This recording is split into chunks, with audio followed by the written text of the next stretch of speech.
What up, guys? Welcome to today's podcast. Today's podcast is going to be with one of the more exciting jiu-jitsu practitioners and competitors out there. I originally watched this guy. I forgot what the tournament was. And I was just like, man, look at this dude just go. He's just jumping after submissions and being very reckless and was still winning, right? Which is usually a very hard combo to have, to actually be able to win matches and be reckless and going for the submission. And then I saw him at the trials a couple of years later. I was like, oh my God, look at this guy. Great.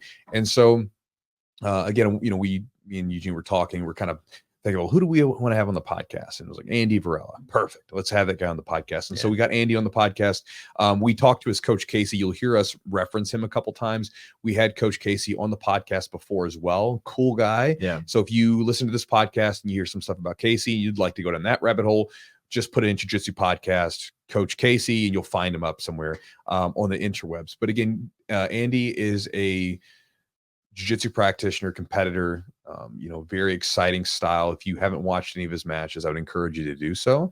And we'll talk to him about, his start in jiu-jitsu, some of the ways he trains. He's got a very simple training style, simple training regimen. And we'll get into those details, and hopefully you guys are able to take something away from it for your own jiu-jitsu. And as always, thank you guys for being here on the podcast. Big thanks to our sponsors for helping make the podcast happen. Charlotte's Web CBD. Again, if you guys have never tried CBD, or if you've never tried Charlotte's Web CBD, I encourage you to try it out. Again, it's a great product. They put a lot of effort into making sure that they produce a top-notch product. Again, CBD is one of those things where it's not regulated by the FDA, and there's some good, I'm one of those people, right? Got a little tinfoil hat to me. So again, there's there's good and bad. I mean, and I think most people could, right? There's good and bad parts about the FDA, right? One of the good parts is that, they will make sure that, obviously if you're taking the supplement, there are certain requirements that have to be met, right? Well, Charlotte CBD is not in that boat, right? It is not being FDA approved yet. So it's kind of the Wild West, and people can sort of put out whatever you want to. I feel like it's thinned out a little bit, but there was a time where I feel like, man, it was like everybody had a CBD supplement coming out. And, again, you couldn't actually verify what's in the bottle. Right. Whereas with Charlotte's Web, it's third-party tested. So it ensures the purity. It ensures that what's in the bottle on that label is actually what you're putting into your body. And again, for me, I'm a geek for supplements, and I'll pay more for supplements to make sure I'm getting a better quality supplement. Sometimes it doesn't make a difference with some stuff, but there's a lot of things where it does. And so that's my personal opinion. Again, I take CBD for recovery for the most part, helps deal with that sports-induced inflammation that we all get from trying to run around and, strangle each other doing South American ground karate. That's right. If you guys would like to try it to see if it helps you with your recovery as well, my encouragement is to go to their website. I'm going to add a little bit of a S there in the SH website. I'm going to add Sean Connery. Go to their website at Charlotte's Web. No, I'm doing Charlton Heston. Damn dirty apes. Charlottesweb.com. The promo code is Chewjitsu30. That's the Chewjitsu with the CHEW, Chewjitsu30, and you get 30% off the order. Again, if you're curious about how I use it, I haven't changed much. I use the tincture, which is the little eyedropper. I do a relatively small dose, like 17 milligrams at night before bed. It's kind of part of my routine. Now you take that, magnesium, some zinc, and everything else, and then I will take a hot shower, read a book, and then I'm out. And ready to go to bed and get ready for the next day. So again, check them out at charlesweb.com. And thanks to my buddy Matt at Epic Roll. If you guys have never been to their website, epicrollbjj.com. Matt is a Jiu-Jitsu Black Belt who makes some cool gear, and I like his stuff enough, and I like the quality of it, that I have my gym's rash guards and shorts made from them. I have my own made from them. I'm going to try to get another rash guard set coming out sometime this year. I have my stuff made from him. So again, I like his stuff. I think he does a great job. He does a great job with customer service, taking care of people if anything doesn't work out, right? And so it's a guy I like dealing with. And I know that if you guys buy something from him, I know that you'll like the product that you get. And I know if something doesn't go right, he will take care of it. Again, if you guys have never been to his website, get online at epicrollbjj.com, go through his little catalog of stuff, and just look through what he has. If you want a new t-shirt, you want a new rash guard, pair of shorts. I love his Nogi 2.0 shorts. Mm-hmm. You may like, I like shorter shorts, you know. too. I don't have the biggest legs in the world, but I don't have the smallest, and I also like the comfort of shorter thigh, like shorter length shorts for grappling. He also has a longer one too. But again, there's no Velcro on those particular shorts. And so if you look online at epicrollbjj.com, he has the no Velcro shorts, and those are my favorite because, you know, for instance, my first pair of no-gi shorts from Matt from Epic Roll for the jiu-jitsu stuff that I had made, I'm still using them to this day. It's been like 3 years plus. Yeah, it's been a while. If you give me those shorts with a Velcro, they'd be gone by now because that Velcro would wear out. And so again, plus in the dryer, it like wraps around everything. Wads up. Yeah. Yep. So again, anyway, if you want to check out any of his stuff, check him out at epicrollbjj.com. And if something catches your eye and you fancy buying something, use the promo code Chewjitsu20 for 20% off your order. Also, if you guys would like to get access to the Jiu-Jitsu Podcast Patreon, you can do so by going to the website at patreon.com/the Jiu-Jitsu Podcast. And when you do that for an inexpensive price, you'll get access to one, you'll be supporting the podcast that you listen to.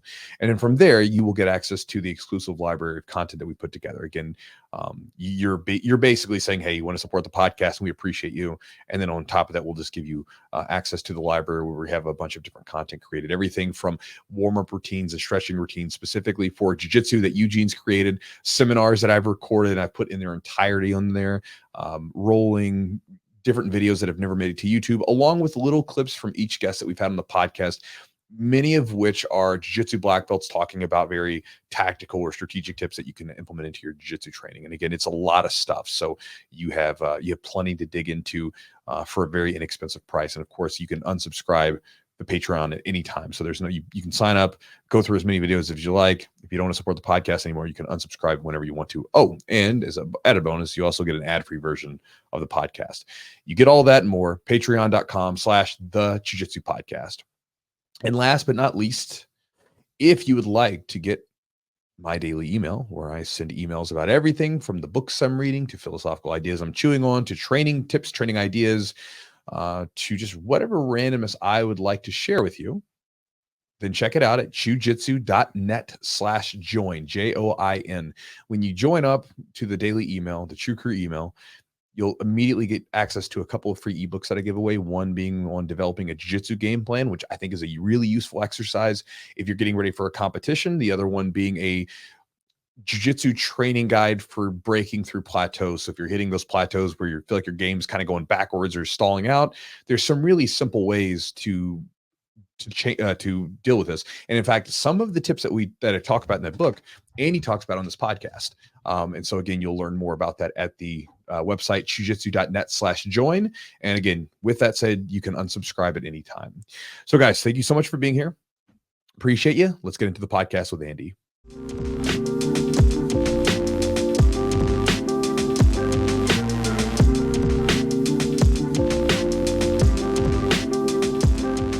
But I'm curious, man. I know you're out there in Vegas, and I know you're out there at Casey's gym. I don't know if you're still out there or not. Yeah. But how did you get your start in jiu-jitsu? Like, what got you started with it? So my dad was the MMA coach at 10 Planet El Paso in Texas. So he wanted me to come do MMA. So I would go in and strike a lot and do all the other things, but not jiu-jitsu. It took me about a year for one of the guys to like be like, yo, we should go do jiu-jitsu. And I was like, all right, I guess so. And then so I went to try a class, and I remember getting choked by a really little dude. And I was super mad about that. And I was like, man, if I want to be the best in the world at fighting, I gotta learn jiu-jitsu now too. That's right. And how old were you at the time? I was probably like 21. Okay. 20. Did you have a resistance to it? Like, is that just it didn't interest you, or why'd you kind of wait to start grappling? Yeah, it didn't interest me. I thought, I guess when you're young, you kind of think you know it all. And I wrestled, and I did striking for a while, pretty much my childhood growing up. And I was like, man, I could fight for sure, Yeah. And then so yeah, I really didn't know anything about it besides in the UFC, like people going for arm bars and rear naked chokes, Yeah. Probably at the time I was like, oh, that's probably easy for me to learn without doing actual jiu-jitsu. Yeah. Now, you said you were 21 years old when you started jiu-jitsu, which, I know a lot of people out there, like, they're looking at these younger guys that are like getting into it when they're like 5 and 6, but you got started a little bit older. How old are you now? And then you said you wrestled before, so how old were you when you started wrestling? I started wrestling when I was 15, and Okay. yeah, I'm 32. Well, I'm 31 right now, but I'm gonna turn 32 right before trials. Okay, cool. And then like for your training, like, because I think that's something that like a lot of people they like get weird about. Like, do you think that it's like so super important to start as early as possible, or do you think you can cover some of that ground up if you focus on training, or if you train really hard, or if you just really enjoy grappling? That's a tough one. It is, right? I think it definitely helps to be a veteran at 20 years old. Sure.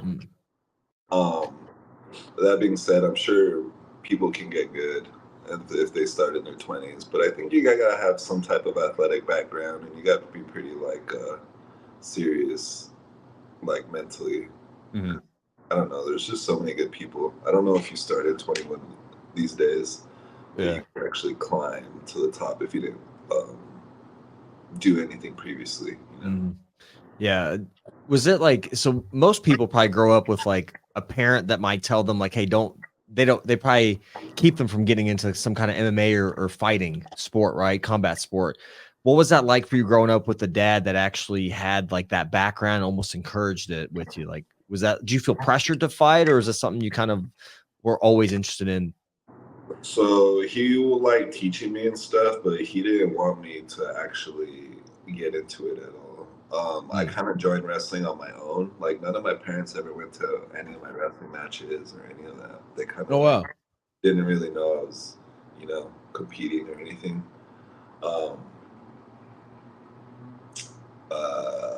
So yeah, and then he didn't want me doing MMA either, but I was kind of annoying about it because I was like done with wrestling in high school. I was like, I really want to come train under you, and he's like, no, I want you to go to college, and I'm like, I don't want to go to college, really, Yeah.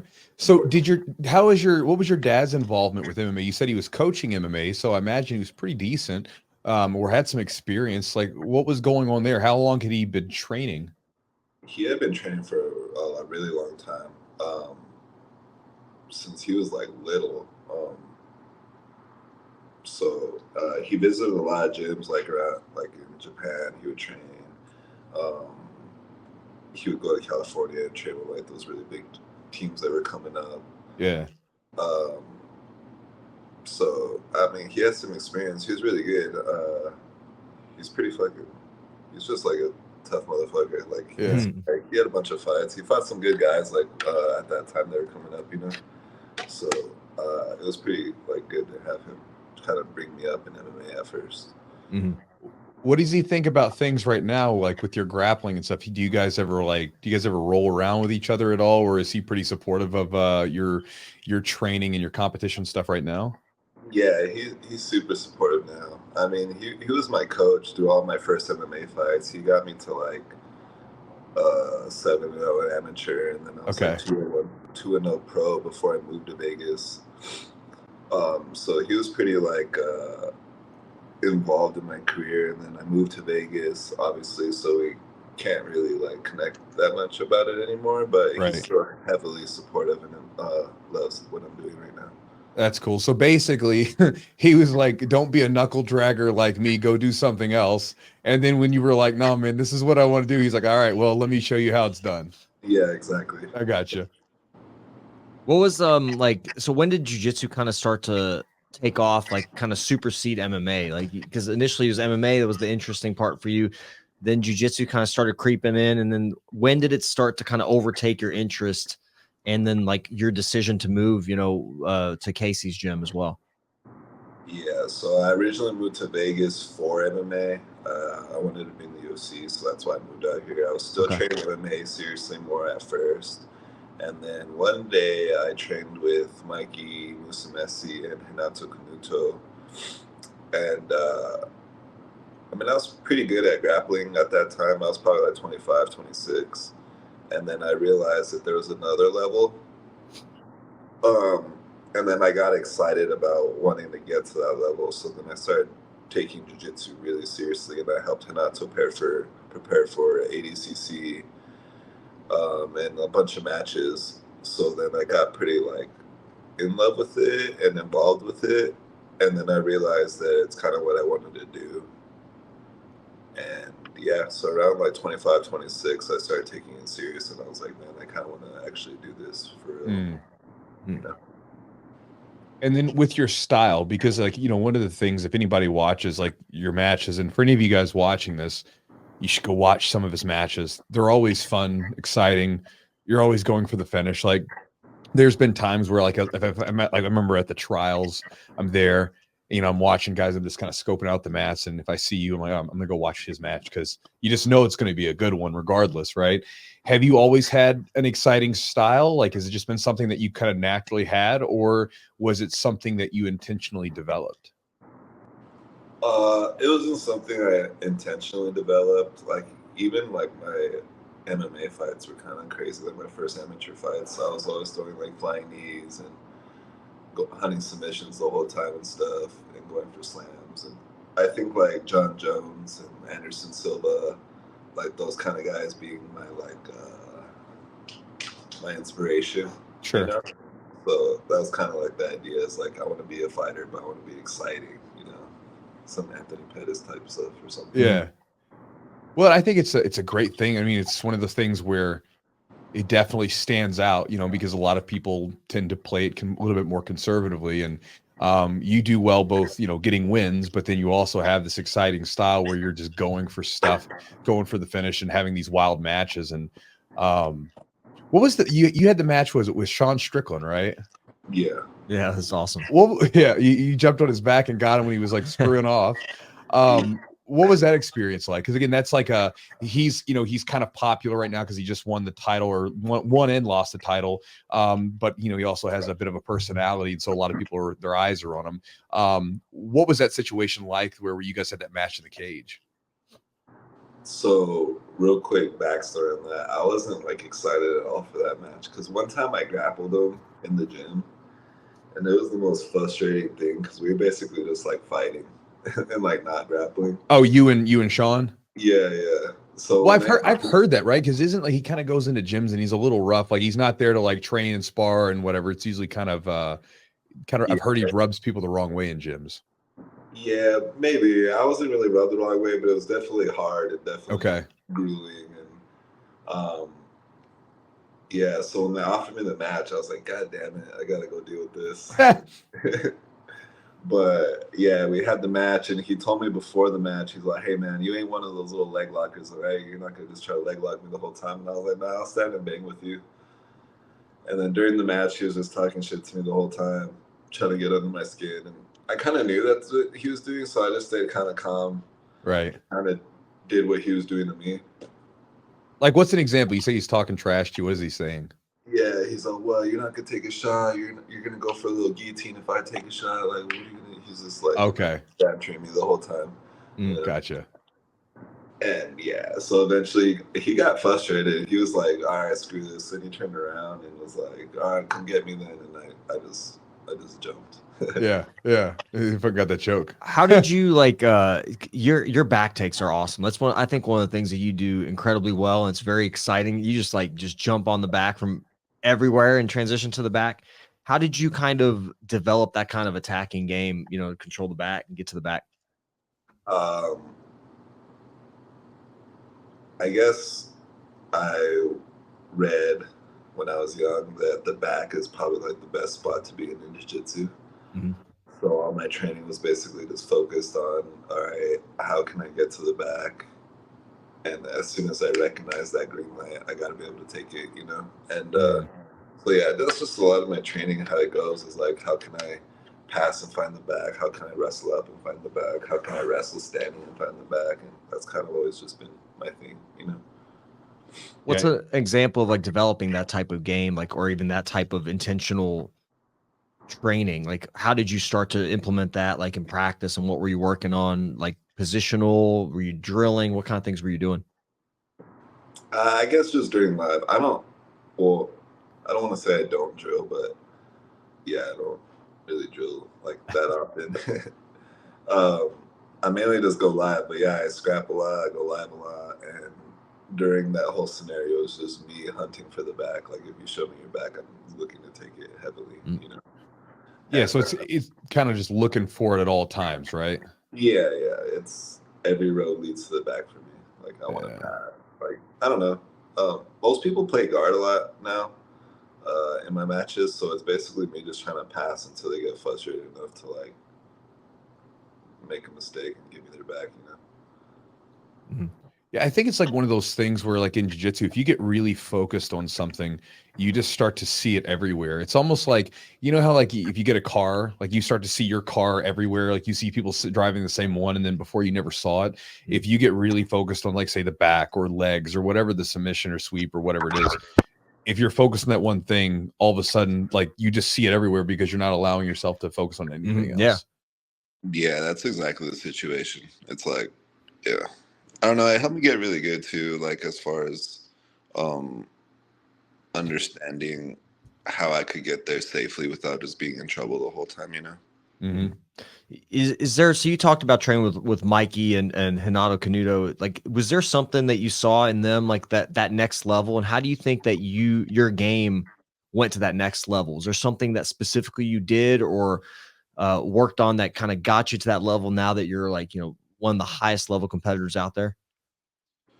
Um, well, there's always like a glimpse, right? Like I feel like in MMA, what got me inspired was that I could go train at like Jackson Winks and do really good against UFC guys, right? And then like so in the same scenario, that even though they beat me up and I knew there was a different level, I kind of also knew that I was there. I just had to make sure I put more time into it. And so I stopped, not that I stopped training MMA, Mm-hmm. but I started training it less and I started training jiu-jitsu more. So I think that's what helped me get the boost I needed, is that I put more emphasis on it rather than all over the board, you know? With like training and stuff, I don't know if maybe you had the same thing. I remember like training with different guys that I looked up to, that I had access to out here in the Midwest. And for me, I remember there were situations where when I would go train with them, it was like, because I'd only seen them like win matches and competition stuff, I see that side of them. But then when I would go to the gym and train with them and roll with them and just kind of be around them, it was almost like it made this person human. I'm like, oh, you're human like me. So if you can do this, I can do something similar. And I feel like, sometimes if we can get ourselves around those people that we are inspired by or look up to, it can almost make it more real because we can see the person not just in this like one little facet, but we can actually see them in their normal state. It's like, oh, you're training, you're doing the same things I do. Maybe you're just doing these little tweaks on the way that you train or the way that you use your techniques or whatever. Yeah, that's 100% it. It's like you just notice they're just like you, and you just gotta stay in a line and really focus, you know? Now, I'm curious because I fought MMA for a while. I fought for some years, and then I kind of just got out of it. I didn't like the culture of MMA as much as I do jiu-jitsu. Like jiu-jitsu, I like the culture. There's still like boneheads and stuff, but I like the ability to like go and like compete and go after it. And then afterwards we're generally cool. I generally hated the trash talking and all the bravado that went on with like MMA stuff. For you, when you were stopping the MMA stuff and focusing on jiu-jitsu, was it simply because you sort of either liked jiu-jitsu more, maybe you felt like you were better at it, or was there anything where maybe you liked jiu-jitsu more for different reasons, other than simply that? I feel like the honest reason I stopped MMA was because I took a couple losses, and Mm, I think when you're pro and you take a couple losses and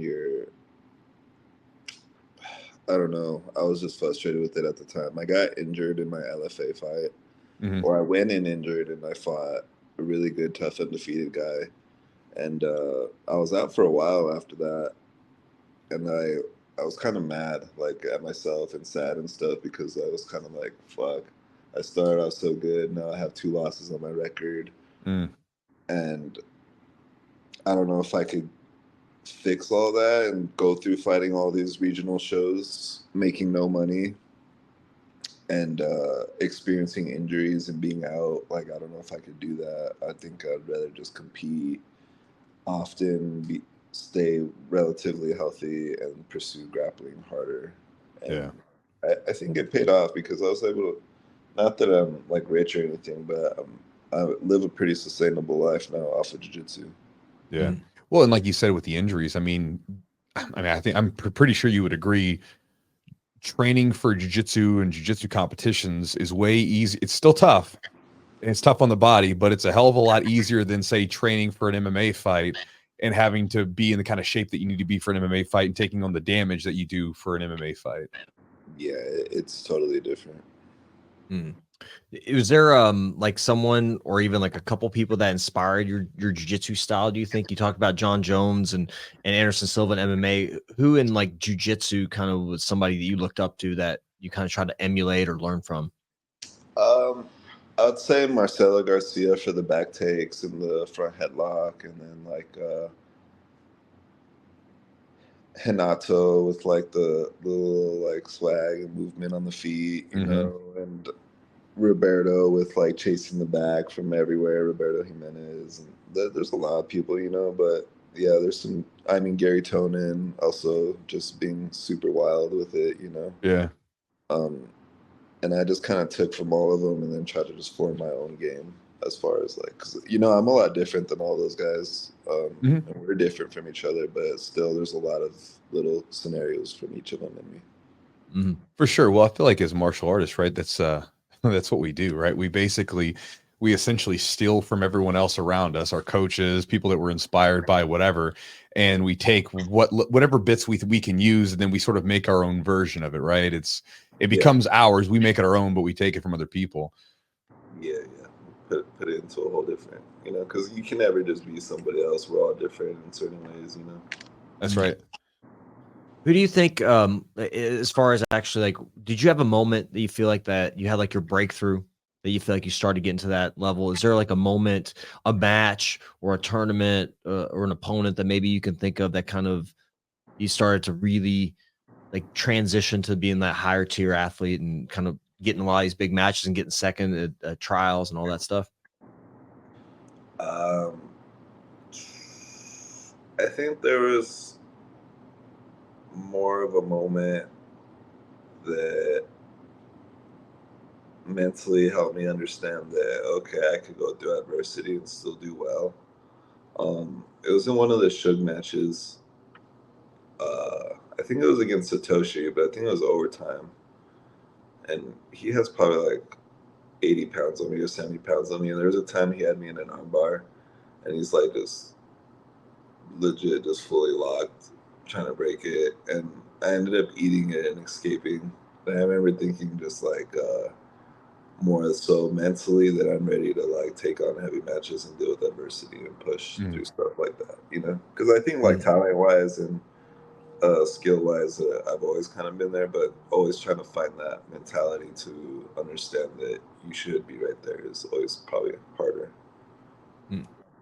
For sure. A question about that, because you were talking about like Gary Tonin as an example, and then talking about being in that arm bar that's fully locked out.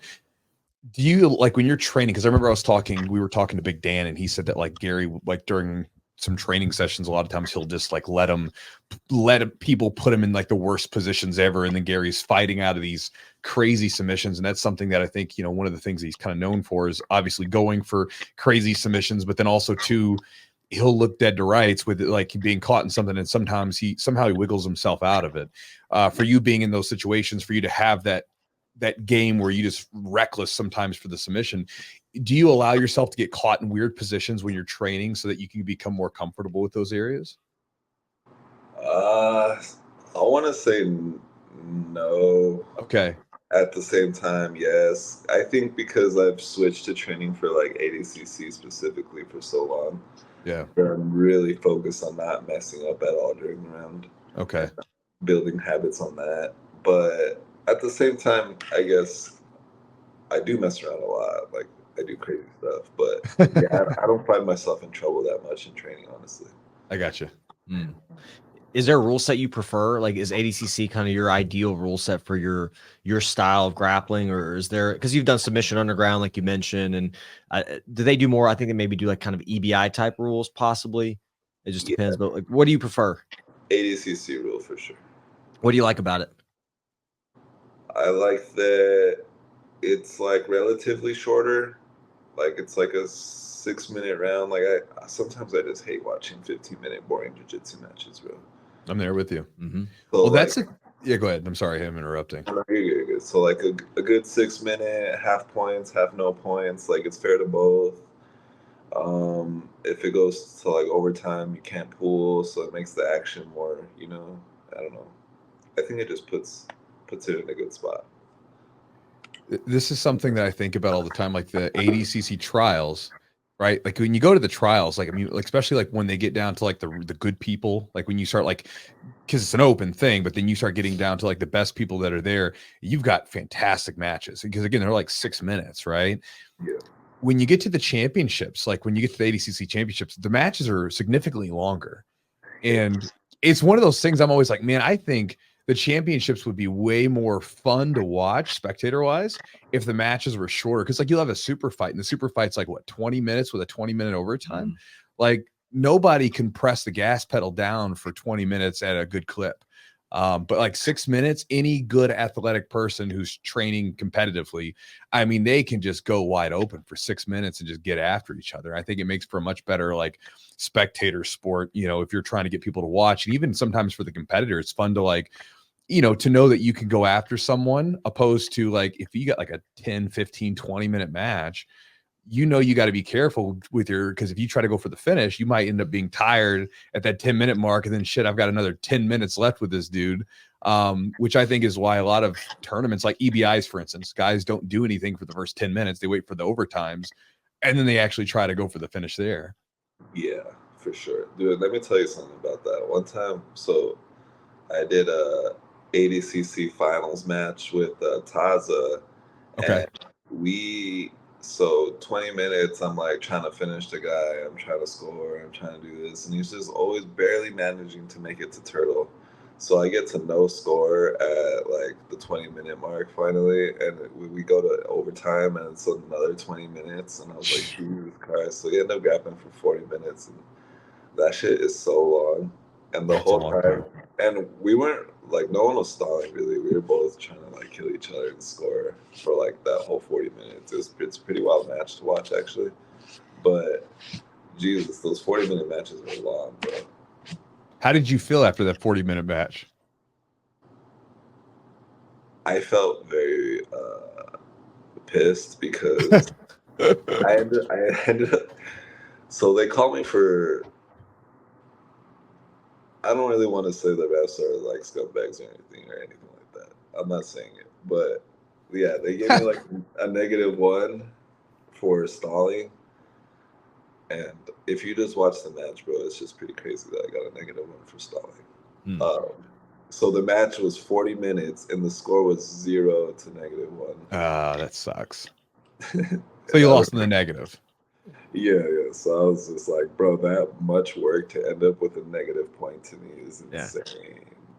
Well, sometimes the stalling calls, I don't understand stalling calls. Like jiu-jitsu stalling calls, it's like one of these things where sometimes I don't understand them because arbitrary. Well, like sometimes, like because for instance in wrestling, you'll get called on stalling really quick, and it's like so you understand like you have to go forward, you don't have a choice.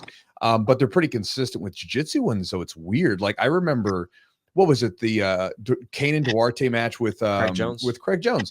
He's racking up stalling calls, but somehow he scored 12 points. I'm like, I don't know how you score 12 points in a match, but have negative points. It's like I don't understand that. It's like, whereas then they had other matches with guys that are like, kind of favorites of the whatever, and they're like backing up. And I'm like, where's their stalling calls?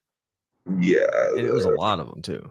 A lot of them. But is there a way you train for like a 40-minute match? I know probably you don't anticipate that, but like, is your training kind of, do you modify it based on like, are you like, how many rounds are you doing? How long are the rounds? And how do you try to kind of prepare for a match that potentially could go 40 minutes? So that specific one, I just grabbed 4 guys and did 10 minutes with them each. 4 good guys my weight class, and then just do the 40 minutes. And I remember being in like really good shape for it. Like it wasn't too hard. It was like not cool, but yeah, it was okay. I didn't want to go like 40 minutes, but yeah, I trained for it still. Like open mats on Sundays, it's just like 15 rounds straight of rolls. So I don't know. I grapple like that length anyway a lot. So I don't know. Yeah. Well, what do you do to stay in shape? Do you do anything outside of just training? Like, do you do strength conditioning? Does that look like anything for you? Like, or running or bike or anything like that? No, I wouldn't call it strength conditioning. I would call it more just like strength. Just lifting weights. Yeah, just lifting weights, trying to look like Gordon, but never. Yeah, he's a little different build than you. He's a little. Yeah, exactly, bro. So you focus. How often do you do like strength training, like during your week? Every day. So my schedule's pretty much the same every day. I go to the gym at 10 a.m. for an hour, and then I go to 11 a.m. until like 11 a.m. jiu-jitsu. I stay there till like 1:30. I come home and I rest, and then I go back at 4 p.m. and I stay there till like 8:30 at night. I'll be teaching and training throughout that time. With teaching, so it's interesting you brought that. I was going to ask you about that teaching. So you're teaching jiu-jitsu. Do you think teaching jiu-jitsu has made your jiu-jitsu better? Yeah, I don't. Since we get a lot of visitors here in Vegas, like from the UFC and just general travel, I never want to sound like an idiot. So I guess I found that I had to study more, you know? Yeah. So yeah, yeah, for sure. I was just curious. I like whenever I talk to people that teach, because not all competitors teach. Like a lot of them just kind of just train or whatever. Whenever I talk to someone that teaches, I experience this too. When you're having to like break down these ideas for people, you really hang on to a lot more. And like you said, you don't want to look like an asshole and not know what you're talking about. So you know your stuff. So this way you can give people the information, opposed to just trying to wing it. Yeah, exactly. Yeah, I've actually came to really like coaching, especially my kids program. My kids program's killing it right now at the Opens. So I was gonna say, you guys have like I've seen some of those videos of your kids going around and like just wrecking people. Like, so some of those kids, I mean, like there was one where I don't know if it was you or Casey posted it. It was like this kid coming in and just ragdolling and throwing kids, like getting after it. So so what's your secret to doing that? What's your secret to training little assassins in your gym? yeah, I mean, I train them for sure very hard. Like I would train myself basically, and yeah, I put them through the ringer. They're treated like little soldiers, Yeah. Now, do you have like your like little like a class for like the killer, like the kids that are really hardcore, and then maybe have like a regular class for say the kids that are just like getting into it, or you just say like if you're gonna train here, you're gonna be ready for it? Yeah, if you're gonna train here, you gotta go through some things, You're either gonna make it or you're not, unfortunately.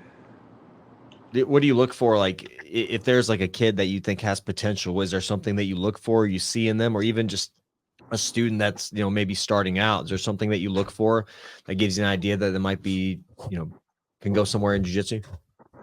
Just that they like it, they actually like to be there. There's a huge difference between kids coming in who actually like to be there and someone who doesn't. Most of the time, someone who doesn't, I go to the parents and I'm like, hey, like honestly, our gym doesn't need money. I believe that your son would probably do better off playing a different sport because he just doesn't look like he likes it here, And like, I'm pretty honest with that situation, but I've got pretty lucky, man. I have like a huge crew of kids who likes to roughhouse. It's pretty crazy. Well, if you're kind of doing what you're doing, right? You like it from a monetary standpoint, it sounds like maybe it's bad because you're telling people to leave, but then really what you're doing is you're basically pruning the hedges, so to speak. So this way, like more kids that are like-minded or that like this stuff, they'll actually be able to stick, because that is something that's tough. Like if you have like a group of kids that really want to get down and train really hard, but then you've got a kid over here that's just there because their parents drag him to go to the school and he doesn't really want to be there, they'll slow down the atmosphere, and a lot of the kids that are a little bit more aggressive, or not aggressive, but a little bit more into it, they get frustrated because they're like, I want to train hard, but Billy's over there like picking his nose and slowing things down, and then they can lose interest in it. Whereas you're saying, hey, you probably won't belong here. Give me another kid that's like the rest of these kids that can just get down, train hard, take the abuse that you get from training really hard, and just roll with it and have a good time.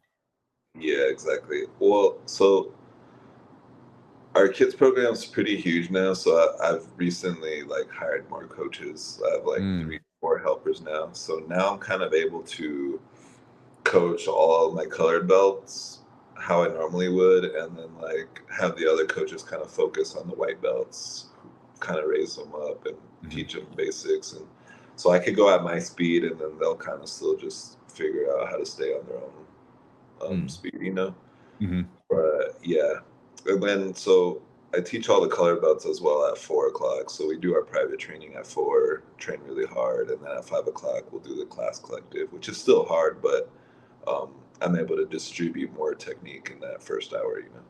Gotcha.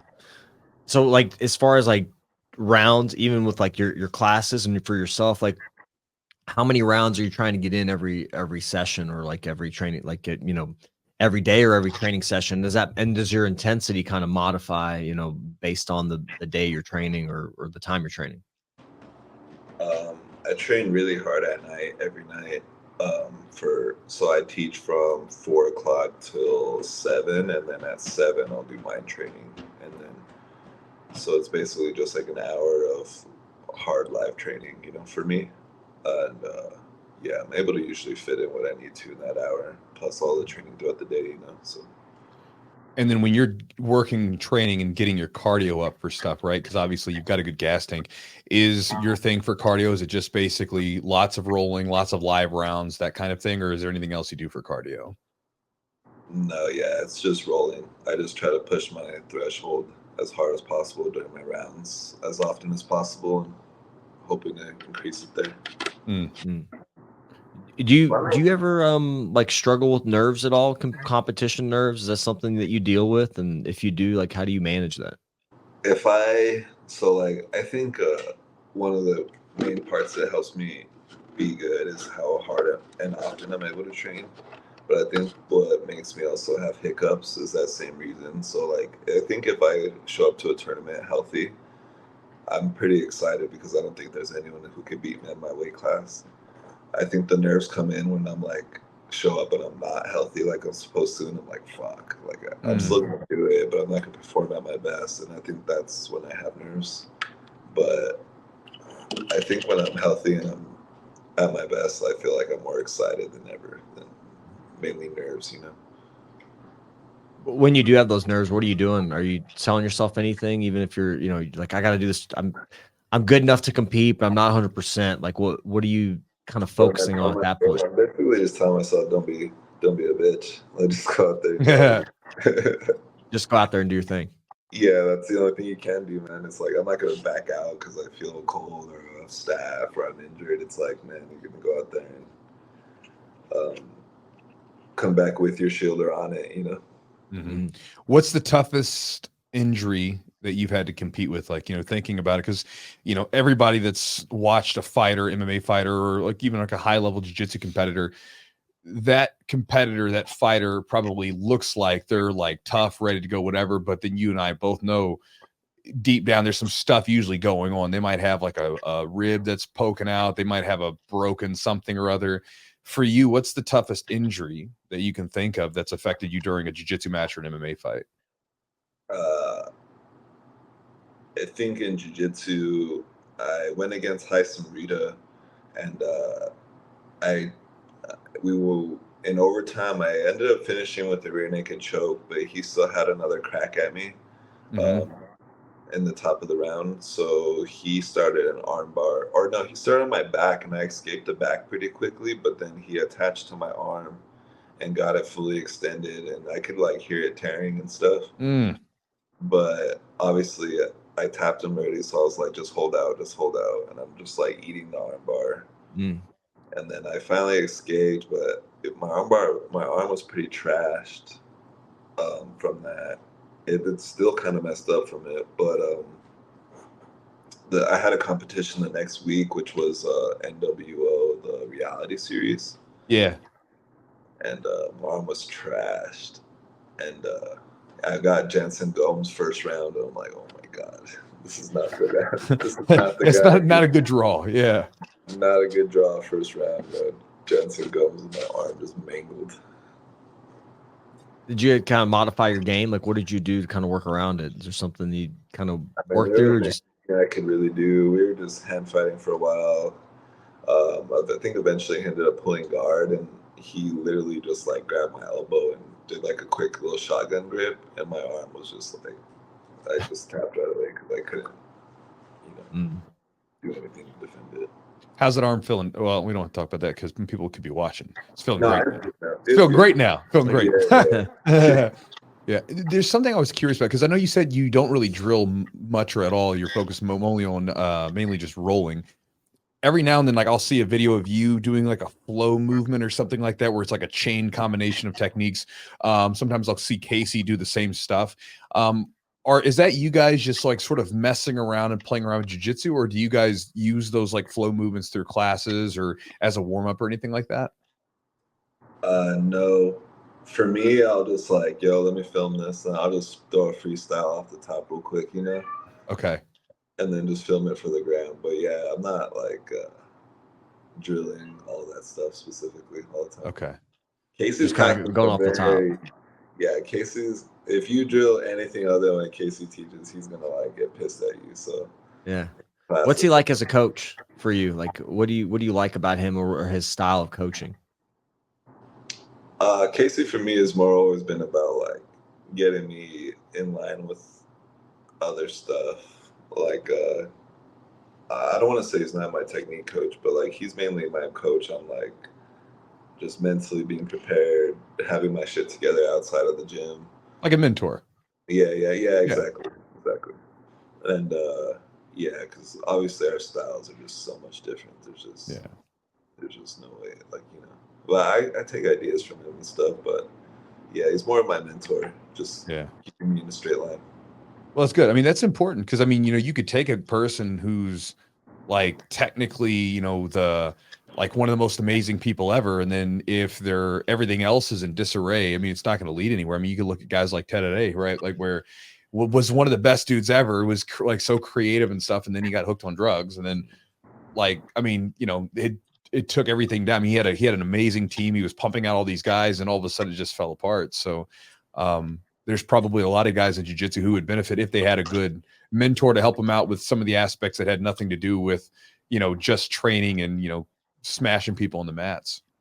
Yeah, exactly. He's the perfect role model. He has like a good business, family, is very respectful to his wife and daughters, and so you look at that and you're just like, all right, I want to follow this guy's lead, or at least pay attention to what he has to say about life.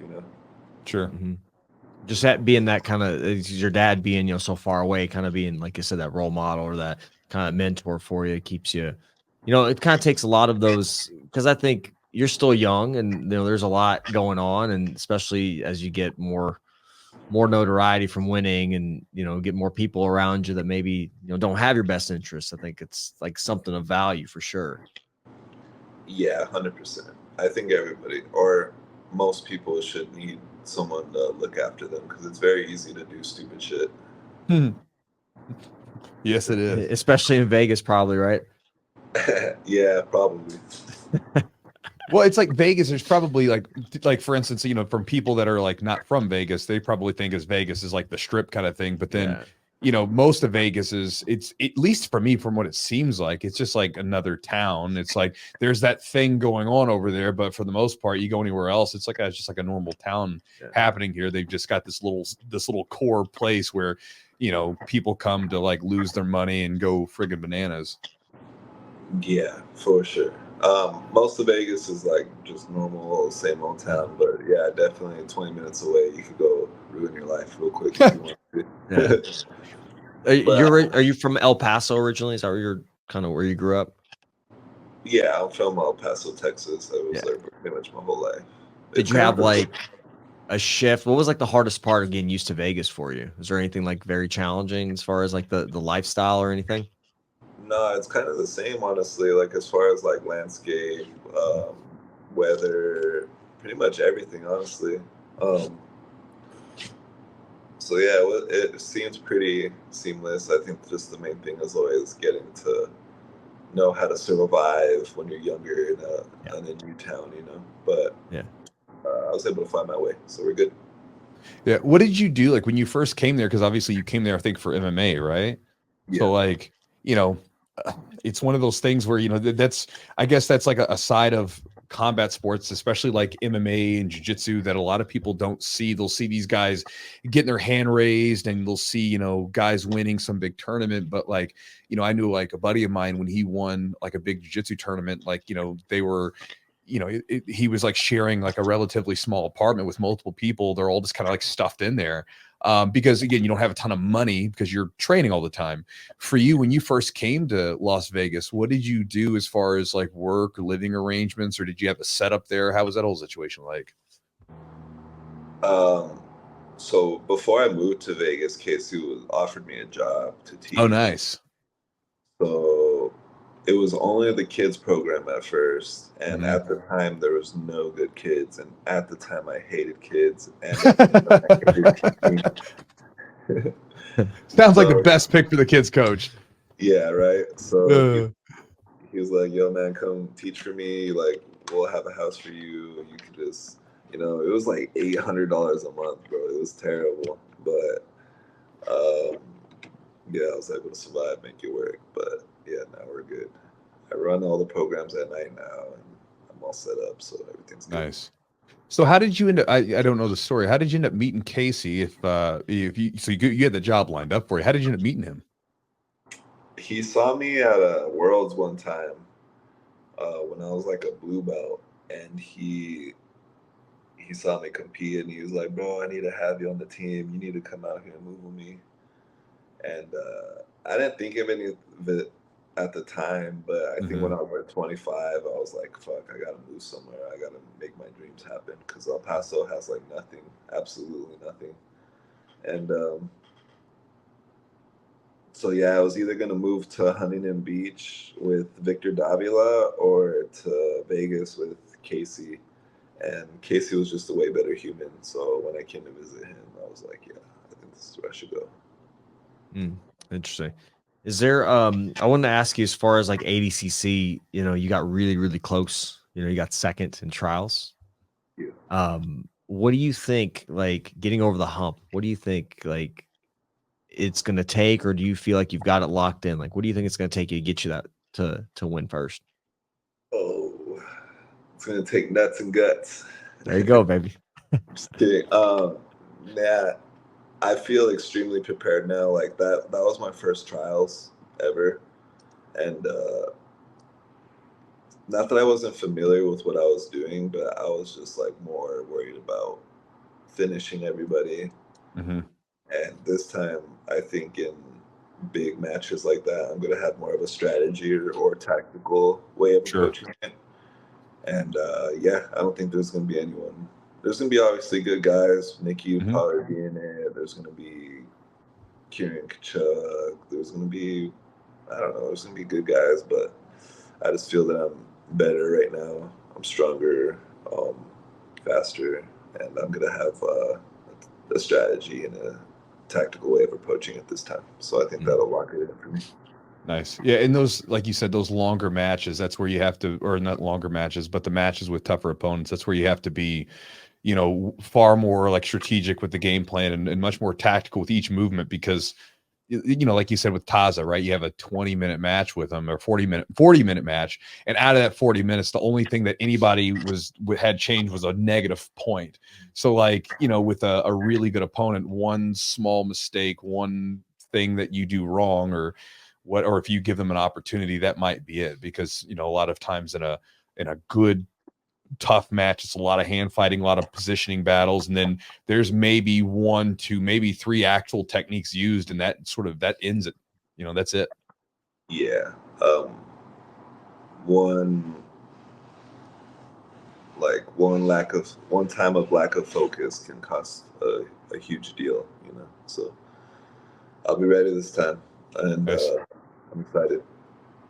That's awesome, brother. Well, yeah, I mean, do you got anything you're gonna be doing right now as far as like any last minute prep? You know, how far out are you from trials? Like 4 weeks now, I want to 4 say. weeks. Do 4 you do weeks. anything kind of to dial in? Like, is there something specifically when you get closer to? I know you train really hard all week long. Is there something you do specifically around, you know, when you get closer to a tournament that you kind of adjust or modify? Yeah, just on Sunday I'll be having so all week I'll be doing my normal trainings, but then Sunday before open mats I'll do like kind of my ADCC camp trainings, which is just basically an extra hour of training, but it's a lot more specific and a lot more paid attention to as far as like what my strategy is and stuff.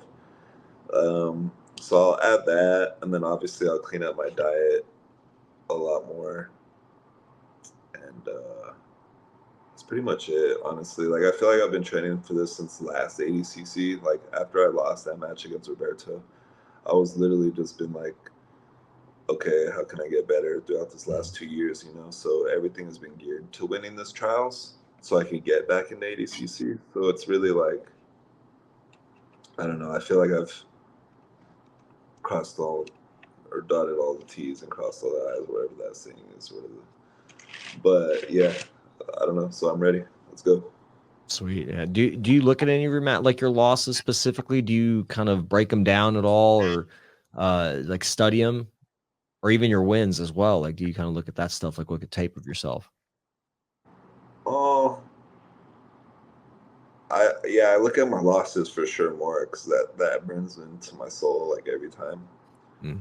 And usually it's more of a pacing error on my end than anything. So that's been like a huge focus is like how can I pace myself in a better way to where I'm not going to get tired. Mm. Um, I think that's always been my problem is I push so hard a lot of times that I fatigue myself at a time that's not really beneficial for me. Mm-hmm. Has there been, this is something I was thinking about where, again, most of our losses are typically like those are the ones where we actually get the most out of them. It sucks, right? But it's the ones that kind of give us a kick in the ass and then make us to pay attention to what's going on. Has there been any particular loss that was especially like stinging to you, is especially like bad that made you get better in a particular area of your game? Yeah, I think it was that match against Tackett. I mean, Okay. at that trials, it made me really focus in the training room about keeping score and like paying Mhm. attention to all that. Because yeah, I don't know. That losing that match was frustrating for me because at no time in the match I felt like he was better than me or Yeah. that he was gonna win the match. And then all of a sudden it was like I was down 2 points and I was like, Yeah. fuck. And so yeah, that's really helped me change as far as like what I want to do in my game. What kind of goes back to like saying being more tactical and strategic, right? Like, because yeah, in the match, I mean, it looked like a very winnable match for you. It just goes into that point where, and that's probably what makes it the most stinging. If the dude just went out there and like smoked you, they'd be like, well, I got to get better. But you know, to have a match where you obviously you could win that match if you just would have been a little bit more strategic or tactical with the points, that probably was definitely a little bit stinging, right? Yeah, for sure. It's like a huge difference between having the accolade like trials winner and then trials runner up. Like I feel Yeah. like trials runner up, no one really cares. Like it's like, oh, you got second, who gives a fuck, you know? But having like the actual trials winner is like one that I need, you know. Mm-hmm. Chewy, you and I have talked about this too, like that, you know, the best grappler doesn't always win, you know, in a match. Like it's not always the best grappler that wins, right? You could be dominating, but you just do a little bit something perfect or a little bit better on It's who plays based the on, game. yeah, you gotta play the game better. Yeah. It is a game ultimately, you know, when you add rules in, it ends up being a game. It's not like, you know, a street fight or something where anything kind of goes. Yeah, exactly. And that's all been part of learning, you know. I've never really had like a well, I mean, so I came from MMA. I never really had a jiu-jitsu coach, and then here we're not really focused on that as well. Casey's kind of like, again, one of my mentors. So it's just about constant like go out into the field and me learn and understand and figure out what I need to get better. So it's always just like going out and gathering information for me and hoping I get better from it, Cool. Yeah, I think one of the reasons, I was excited to talk to you is because you always go for the finish. It doesn't always result in a win because it can, like you said, it can kind of based on the rule set, it can do certain things, but like your matches are like always exciting. Like you're always going for the finish and for the kill. And that's just what makes you, I mean, even if you don't win, it makes you so fun to watch. It makes your matches fun to watch. So, I mean, I think it's a very, it's a double-edged sword kind of thing. It's like there's such good value in that and benefit, but it also has its drawbacks. Yeah, it's a gift and a curse. Yeah. Well, man, Andy, if people want to kind of train with you or get a hold of you or kind of see what you're up to, where's the best place for them to do that? On my Instagram, ninja.andyvarela. Contact me if you guys are ever in Vegas. You guys can more than welcome to come through. We have one of the best open mats Sundays at 11, so pull up. Yeah, and for those guys out in Vegas, I remember like they were super welcoming to me and Brandon when we were stopping there for trials and stuff like that. I've sent a couple of my students out there when they were out in Vegas for different stuff to train, and they were super welcoming. So if any of you guys are ever out in Vegas, definitely stop by 10th Planet Las Vegas with those guys. Yeah, thank you, bro. Appreciate you, man. Thanks for your time, brother. Appreciate you. Yeah, I appreciate you guys a lot for having me on. Super cool of you guys. Absolutely, man. All right, guys. Thank you so much for being on the podcast. Hopefully you got something from today's podcast. One of the most important sort of takeaways that I think maybe if you're listening to this, that would probably be, that you could implement tomorrow, right, would be to give yourself something to focus on. Mm-hmm. What Andy said, like, hey, focus on this submission for the month. Or he's focused on the back for a long period of time. That's something that for me, that's been one of the best ways to improve multiple areas of my jiu-jitsu where, I get on the mats and, I just give myself something to focus on. I don't have to know the exact way that I'm going to get there. Mm-hmm. And again, if you're newer to jiu-jitsu, sometimes this isn't the best strategy. But if you're decent enough to where you can play the game, experienced white belt, blue belt, purple belt level and up, from there, you have the ability to just mess around a little bit. And when you do that, like if you say, hey, I'm going to limit myself to only using this one submission or this one technique, you will find like crazy ways to make it happen because you're limiting yourself there. You're restricting yourself to that thing.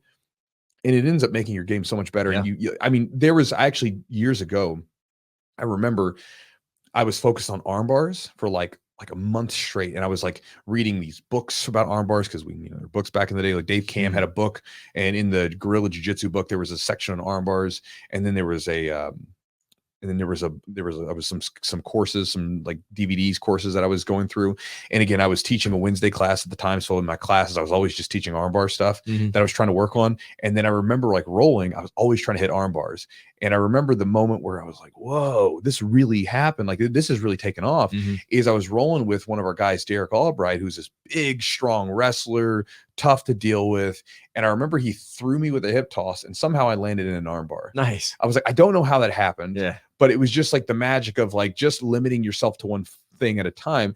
And for a lot of you guys, you can get overwhelmed with the amount of information in jiu-jitsu. And that's a great way to deal with information overload. Just make your menu smaller. And so it's a great tip for training if you didn't really think about it that much, or if it's not something you've done before. It's something you should definitely do.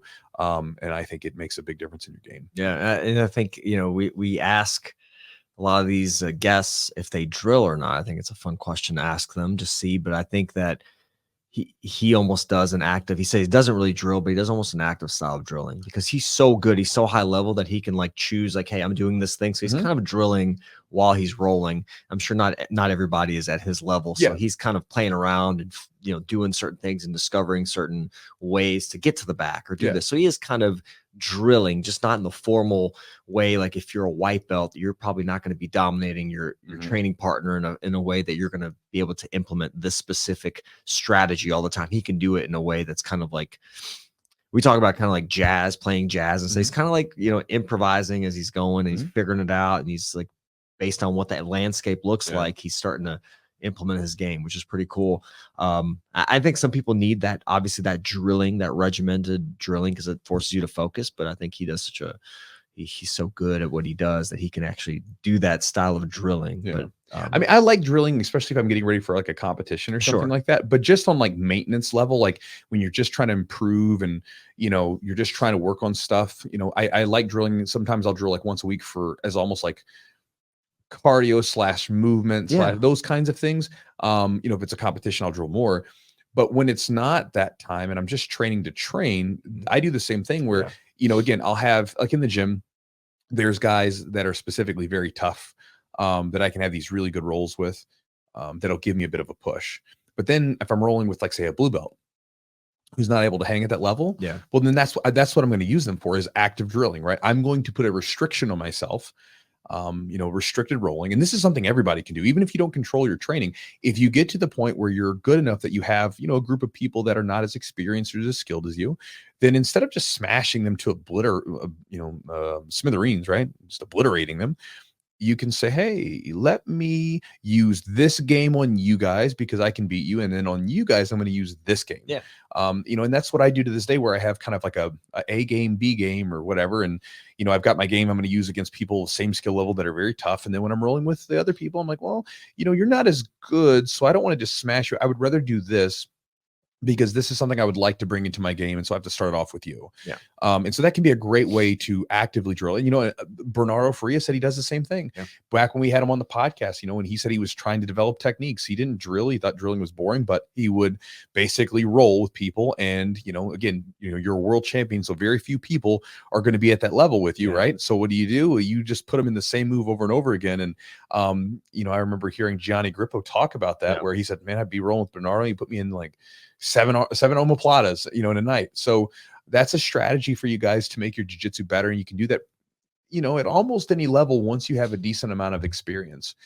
So maybe not the best thing for the brand new person, but it's something to keep in your back pocket once you develop a decent game for yourself and you get better. So anyway, hopefully you guys enjoyed the podcast. And again, check Andy out at his in the matches. If you ever see him pop up on like a card or something like that, definitely watch him. He's fun. It's very likely that you will be you will enjoy the match that you see, right? Again, not every jiu-jitsu match is exciting, but generally speaking, he's got a high rate of fun matches to watch. And guys, thanks for watching. And also thanks to our sponsors for helping make this podcast happen. So you can hear my bearded voice coming to your ears, or you can be watching this on YouTube, whichever you're doing. And again, Charles Webb is one of our first sponsors. They've been with us for a long time. They make a terrific product. Again, I use CBD for recovery. It's one of the things I throw into the mix. It's one of the supplements that I have that I think makes a difference. You know, again, I try lots of different supplements out, and there's some that stay in the mix like magnesium and things like that. And then there's some that don't. But again, I like their supplement. I take it at nighttime along with my sort of nighttime routine of winding down.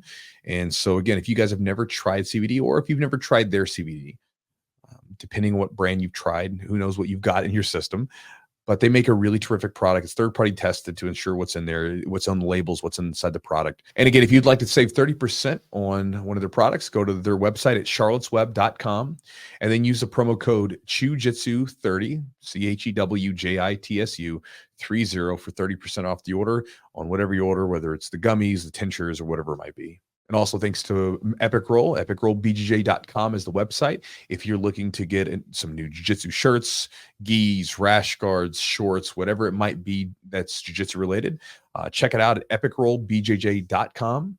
The promo code, if you want to save 20% on your order, is Chewjitsu20 for 20% off. And also, guys, our Patreon for the podcast, if you guys would like to support it, is patreon.com/The Jiu-Jitsu Podcast. And when you join up through the Patreon for a very inexpensive price, you get access to a large library of content, everything from warm-up routines and stretching routines specifically designed by Eugene, right, to address some of the tight muscles and issues that we have in jiu-jitsu. So for a lot of you guys that are out there, you're like, I feel stiff, I feel tight, you know, whatever, you should do some sort of stretching on a regular basis. It's just what you should do. It's part of your maintenance, right? Correct. You know, and if you're one of these guys, it's like I see this a lot, like an office worker, person that sits down a lot, you probably got some tight ass hips. Like probably tight. You probably have trouble like spinning for arm bars. You probably have trouble moving in certain positions for your moves in jiu-jitsu. You probably feel some like tight restrictions. Again, think about it this way. If you were to spend 20 minutes, each like these little warm-up routines, like they're around 20 minutes. If you were to spend 20 minutes just stretching that stuff out and loosening up, and you knew that it would like give you a little bit more range of motion, which would then give you access to more techniques and abilities in jiu-jitsu, like of course you would do it.